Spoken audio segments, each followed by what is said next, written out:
Are you and the players looking at this one as a must-win? Do you feel you need 6 points from the last two games to have a chance of qualifying for the finals? Well, yes. In terms of this Nations League, I think we've got to beat Belgium. It's also, of course, we're always focusing on the performance. Really, the result is always a consequence of performance, and we got that right in the last few games.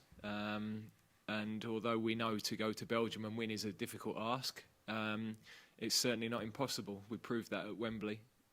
We've got a lot of belief in the squad. We feel that we're constantly improving, and we're really looking forward to the game.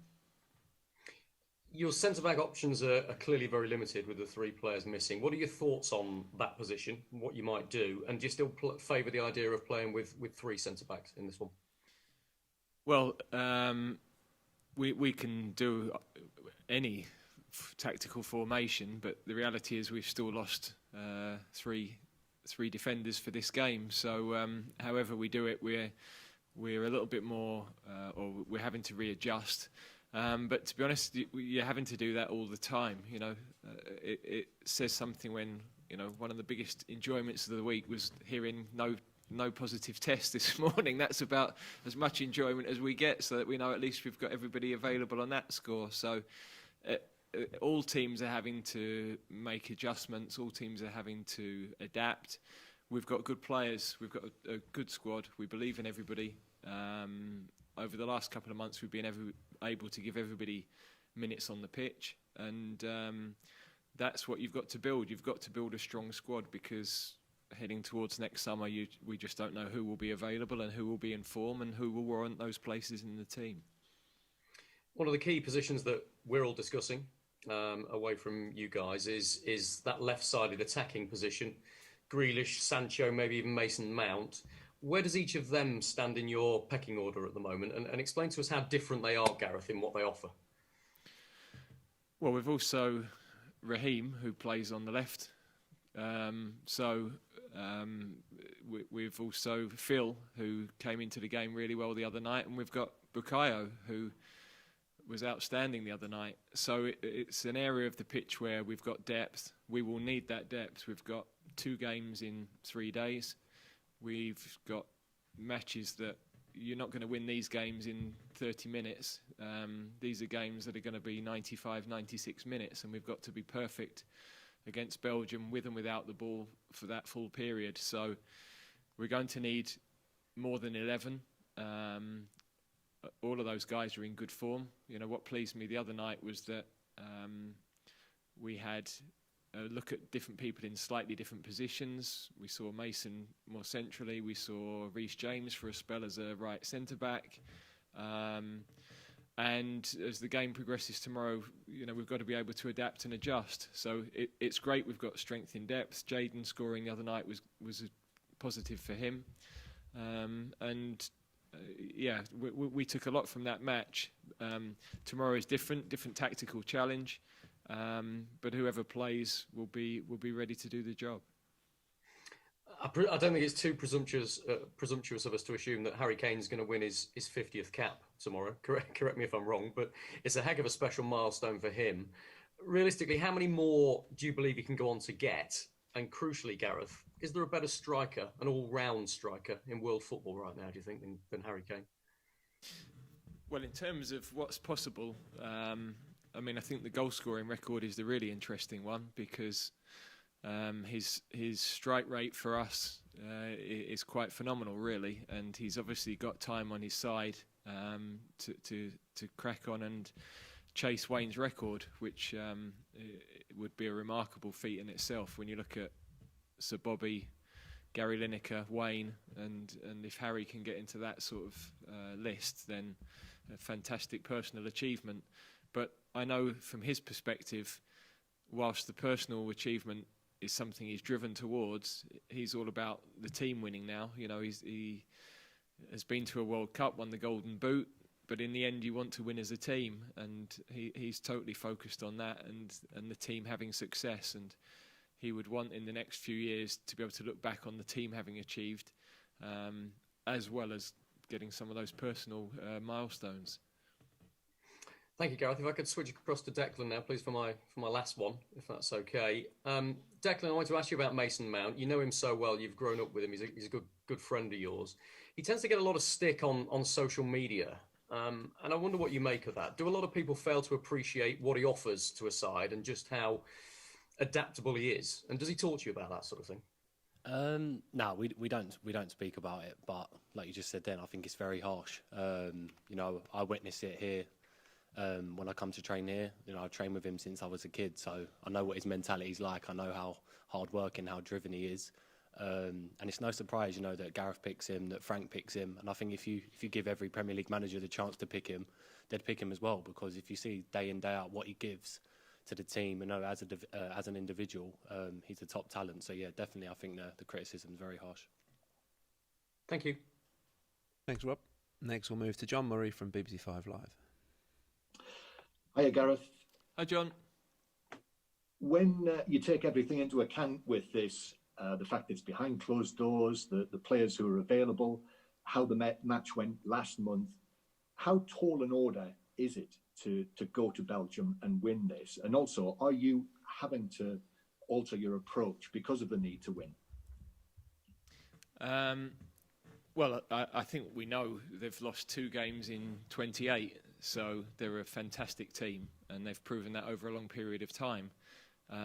But our aim is to be the best team in the world, and we've got to hunt these teams down. We were able to do it at Wembley. I think we saw what a top side they are there, so we know that we had to be at our very best with and without the ball to get that result. That will be the same tomorrow, but we're not fearful. We've got to go into the game with a very positive mindset, and we know that we can hurt teams. We've got players who can score goals, and we know we've conceded 2 in our last 9 games. So, we're an improving team. We're a team that are going to get better over the next few years. When you look at the age of youngsters like Declan and the team that sort of was on the pitch the other night, 19-year-old, 17-year-old, several 20, 21-year-olds. The future is so exciting. What we've got to do is make sure we're getting results and progressing now as well. And for one of the more experienced men, if it is to be Harry Kane's 50th cap in this match, can you pick out a few of your personal highlights for us for what he's done when you've been the manager of England?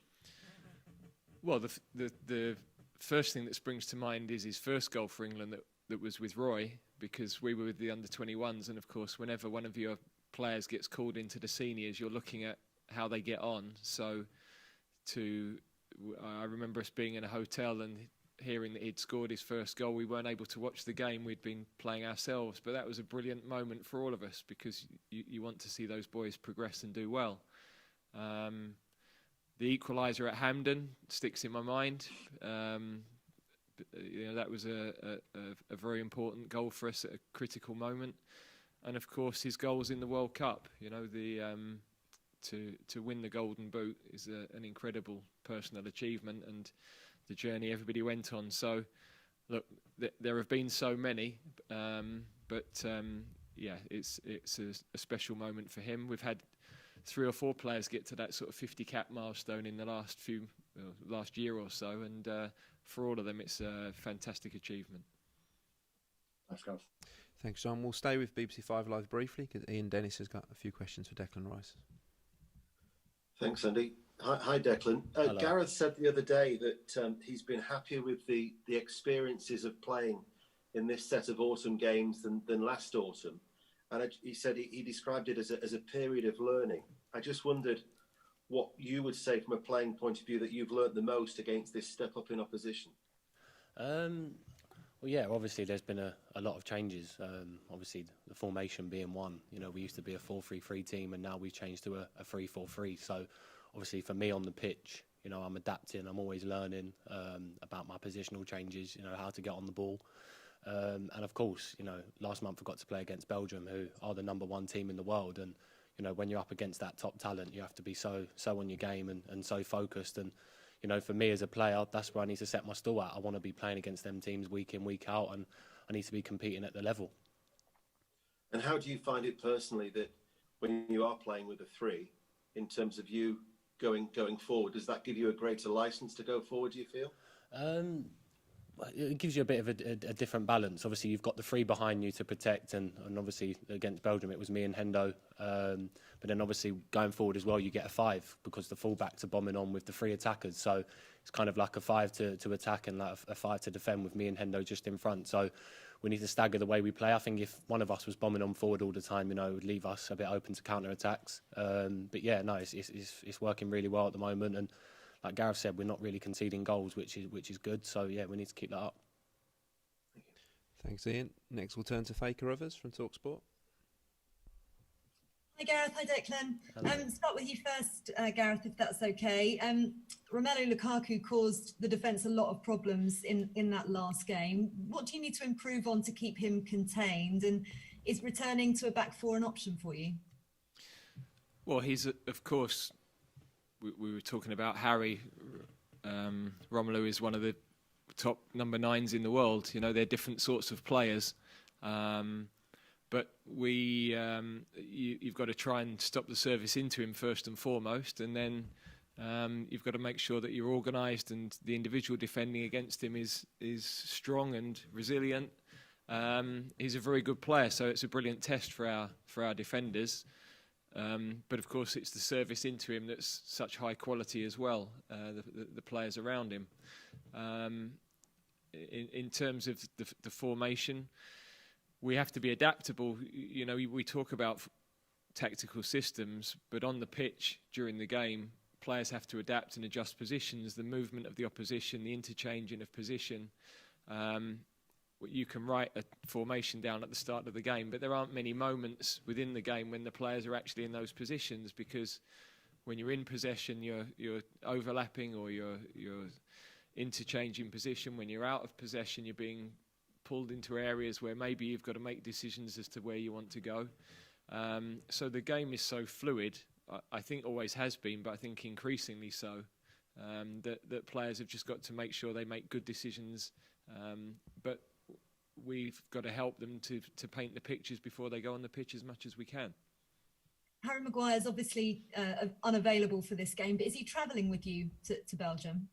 Yes, yeah. I mean, Harry's with the squad because we're also preparing for the next game as well, and we stay in Belgium after the game tomorrow. So training for Wednesday's game the first session will be in Belgium. You've also decided to keep Jude Bellingham with you. You said you weren't sure whether you were going to do that. So what influenced your decision to keep him? Firstly, I think it's great experience for him to stay with us and to be involved in these competitive matches as well. But also squad-wise, we're 23 outfield players 23 players available for tomorrow's game with Harry suspended. So, we can't call anybody else in because you have to have the testing 2 days before the game. So it makes sense for him to stay with us and have that experience. Great, thank